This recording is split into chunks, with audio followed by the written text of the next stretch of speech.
अस्सलाम वालेकुम viewers, I am Hina Mahjabeen. I hope you all will be fine. आज मैं आपके साथ शेयर करने वाली हूँ CS402 यानी थ्योरी ऑफ ऑटोमेटा का grand quiz. But quiz start करने से पहले अगर आप मेरे चैनल पर न्यू हैं तो प्लीज़ मेरे चैनल को सब्सक्राइब करें, लाइक करें और शेयर करें, और सब्सक्राइब बटन के साथ बेल आइकन क्लिक करना मत भूलेगा। So let's start today's quiz. Okay, मैं आपको साथ साथ बताती जाऊंगी। कुछ MCQs जो हैं मुझे उसमें थोड़ी सी कन्फ्यूजन थी, 3-4 हैं, ठीक है। तो मैं इसलिए एग्जैक्ट मैं आपको इसलिए बता देती हूँ कि कन्फ्यूजन है, ताकि मैं चाहूँ तो मैं आपको रॉन्ग आंसर भी ऐसे बता सकती हूँ कि अंदाज़े पर, लेकिन मैं फिर भी आपको बता रही हूँ कि मुझे कन्फ्यूजन है, ताकि आपका कोई रॉन्ग ना हो जाए। आप इसको एक बार देख लें, ठीक है। और ये थोड़े से आगे पीछे हैं, 6 से स्टार्ट हो रहा है, ठीक है। तो ये थोड़े से सीधे हो जाएंगे क्योंकि मैंने स्क्रीनशॉट लेते हुए ज़रा आगे पीछे कर दिया था। नंबरिंग ऊपर राइट की हुई है, you can see on it. Okay, first ये है, इसमें रेगुलर एक्सप्रेशन, जहाँ स्ट्रिंग्स की बात आती है रेगुलर एक्सप्रेशन की, तो मैं चाहती थी एग्जैक्ट आंसर मिले, तो मुझे इंटरनेट से कुछ स्ट्रिंग्स नहीं मिली, इसलिए मैंने अपने गेस करके लगा दिया था। लेकिन आपने जो स्ट्रिंग्स हैं ये वाली, इनके आंसर आपने देखने हैं और मैं साथ साथ बताती भी जाऊँगी, ठीक है। ओके, गिवन है a+b asterisk, given regular expression can not generate the string. अच्छा जी, ये स्ट्रिंग है, मल्टीप्लाई हो रहा है, a² है तो 2 टाइम्स आएगा a। तो कैन नॉट की बात कर रहा है, तो मैं आंसर कर दूँ, तो मैं ये कर रही हूँ आंसर ये b, क्योंकि यहाँ a भी गिवन है, लेकिन यहाँ देखें यही है जिसमें a ही नहीं है, ठीक है। The answer is this. फिर भी इसे देख लीजिएगा आप लोग, मैंने आपको कहा ये जो स्ट्रिंग्स वाला है ये ज़रूर देखना है, ठीक है, जिसमें मैं बता रही हूँ कि कन्फ्यूजन है। Okay, the answer is bb। Okay, Moore machine is an application of, आपको ये मिल जाएगी आपके हैंड आउट में, ठीक है। मोरे मशीन कर लें तो वो राइट किया हुआ है, तो हम क्या कहेंगे, आंसर इज़, आपके ख्याल में क्या होगा, तो finite automata with output, finite automata with output. The answer is finite automata with output. Okay, automata is the plural of, plural बताएं किसका है, ऑटोमेटा, तो आपके ख्याल में क्या होगा, the answer is automaton, AUTOMATON। याद रखिएगा, ना ऑटोमेट, ना ऑटोमेशन, ना ऑटोमेटिक, ठीक है, ऑटोमेटन, TON राइट किया हुआ है। सो नेक्स्ट चलते हैं हम, ये मैंने which of the following machine has only one initial state and no final state, कौन सी है जिसकी इनिशियल तो होती है फाइनल नहीं होती। The answer is finite state machine. The answer is finite state machine. Okay, क्लींस theorem part 3 expresses the relationship between, ये इसमें डेफिनेशन राइट की हुई थी, डेफिनेशन राइट की हुई थी इसमें, तो इसमें लिंक बताया हुआ था, तो आंसर वहाँ पर था FA finite automata and regular expression, FA and RE। The answer is FA and RE। Which one of the following machine is represented by as a pictorial representation with states and directed edges labeled an input letter along with an output character. जी, आप अगर search कर लें अपने handout पर, pictorial भी write करेंगे, search करेंगे, तो आपके पास ये डेफिनेशन निकल आएगी। आंसर इज़ मिली है machine. The answer is this. Okay, dead states are defined as, dead states को किस तरीके से डिफ़ाइन करते हैं, मैंने ये, मुझे यहाँ से तो नहीं मिला आपके हैंड आउट से, मैंने इंटरनेट पर सर्च की, तो वहाँ सिंबल डेफिनेशन प्रॉपर तो नहीं थी जो यहाँ पर राइट किया है, लेकिन सिंबल रिलेटेड राइट किया हुआ था, तो आंसर होगा इसका, that a dead state is not final state of DFA whose transition on every input symbol terminates on itself। The answer is this. Okay, statement है, null string is accepted Moore machine. Statement 2 है, there are more than 5 tuples in the definition of Moore machine, choose the correct answer. Correct answer आपने इसमें choose करना है, statement 1 and statement 2 is true, ठीक है। The answer is this, यानी ये internet से मिला था, ये तो पूरा का पूरा MCQs मिल गया था कि बहुत स्टेटमेंट्स आपकी क्या हैं, ट्रू हैं। The answer is this. Okay, 9th, a string will be accepted by NFA if there exists dash one successful path, यानी 1 की बात आ रही है तो at least कम से कम होगा, ठीक है, at least। Answer is at least।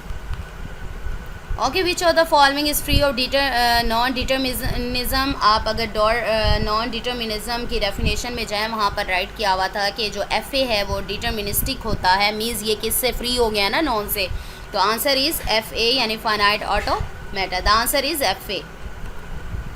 अच्छा, given as Kleene star layer is denoted by, इसे डिनोट करते हैं स्टार यानी स्टैरिक लगा देते हैं पावर में। तो एस की बात हो रही है तो किसका स्टैरिक आ जाएगा? S asterisk. The answer is S asterisk.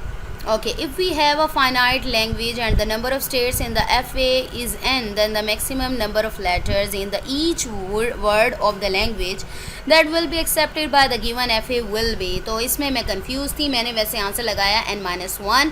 तो आपने इसको कंफर्म करना है कि इसका एग्जैक्ट आंसर क्या है। ठीक है, हो सकता है ये भी हो। For every 3 regular expression R, S and T, the language is denoted by R, S plus T, union T and R, S union R, T। Are the dash क्या होंगे? बताएं क्या होंगे? ये दोनों सेम होंगे क्योंकि रेगुलर एक्सप्रेशन की बात कर रहे हैं। ठीक है, the answer is same. And dash can be consider to be an intermediate structure between finite automata and transition graph. वहाँ पर राइट किया हुआ था FANTG ताकि पता ना चले हमारे इंस्ट्रक्टर कितने चलाक हैं। आप इंटरमीडिएट ही सर्च कर लें अपने हैंड आउट पर तो आपके पास निकल आएगा answer. The answer is NFA।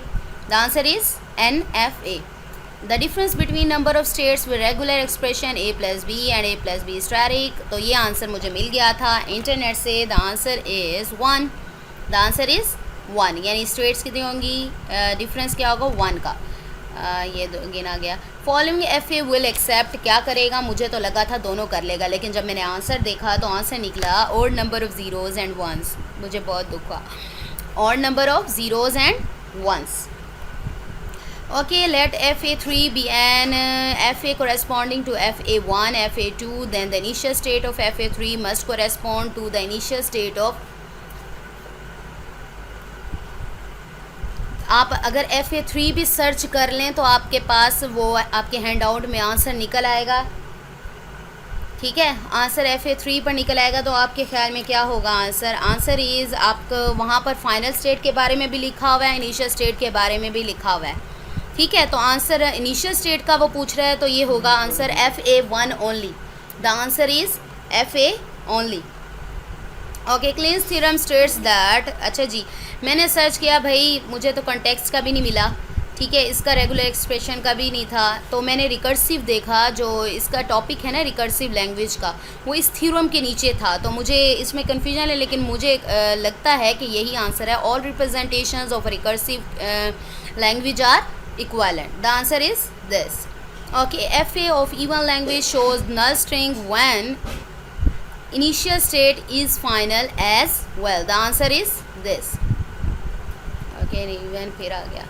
Consider FA1 and FA2 are two finite automata representing two different languages। Now FA3, which is the sum of FA1 and FA2, will accept all strings accepted by।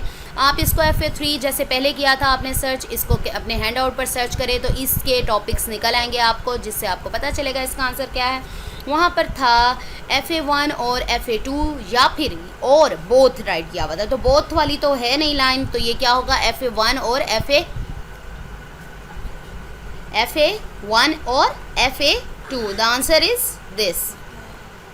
Which of the following is the minimal number of states for a finite automaton accepting the language of all strings defined over any alphabet। तो आपने बताना है कि आपकी जो states हैं वो कितनी होंगी। तो मिनिमम कितनी होती है? 1। ठीक है, the answer is 1। Decomposing a string into its valid units is referred as। decompose करना string को valid units में, the answer will be tokenizing। The answer is tokenizing। Okay, in an alphabet has 2 number of letters, then total number of strings of length 3 will be। चले मैं इसको find करना, ये बड़ा easy था। इसमें जब नंबर ऑफ स्ट्रिंग जो लेंथ गिवन होती है वो पावर बन जाती है नंबर ऑफ लेटर्स की, यानी 2 की पावर बन जाएगी 3। तो 2 को 3 टाइम्स मल्टीप्लाई करें, 2 2 4, 4 2 8। Answer is 8। The answer is 8। Okay, and FA is a collection of. आप कलेक्शन भी राइट करेंगे तो FA की डेफिनेशन में आपको ये सारी चीज़ें आ जाएंगी। ये तो आराम से मिल गया था, एज इट इज़ राइट किया हुआ था। क्या है आंसर? Finite state, finite transition, finite input letters. The answer is this. ठीक है, तो सब चीज़ें फाइनाइट होती हैं। The answer is finite states, finite transition, finite input letters.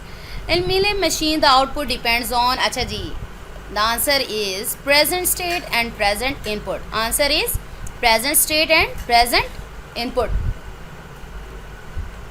अच्छा जी, फिर बात आ गई उन स्ट्रिंग्स की। Suppose we have the regular expression given है, विच of the following string will not be generated by the given expression. क्या जनरेट नहीं होगी? वैसे ए राइट किया हुआ है तो मुझे इवन नंबर ऑफ एज हों, इवन नंबर ऑफ बीज हों, इवन नंबर ऑफ सी हों, तो होने तीनों चाहिए। तो आंसर इवन नंबर तो आ गया A3। तो आंसर वैसे मैंने इसका जो लिया है ना, कंफ्यूज थी तो मैंने आंसर जो किया ना कि ये नहीं होना चाहिए, ए बी बी एंड सी। ठीक है, A प्लस बी। मुझे लगता है शायद मैं कंफ्यूज हूँ इसमें, आप लोग इसको खुद देखिएगा, पता नहीं इवन नंबर ही होना चाहिए। इसको काउंट कर लें आप। ठीक है, जो इवन नंबर है तीनों इवन नंबर के हैं, प्लस बी। ठीक है, कोई भी स्ट्रिंग हो सकती है एनी लेंथ की। ओके, नेक्स्ट चलते हैं।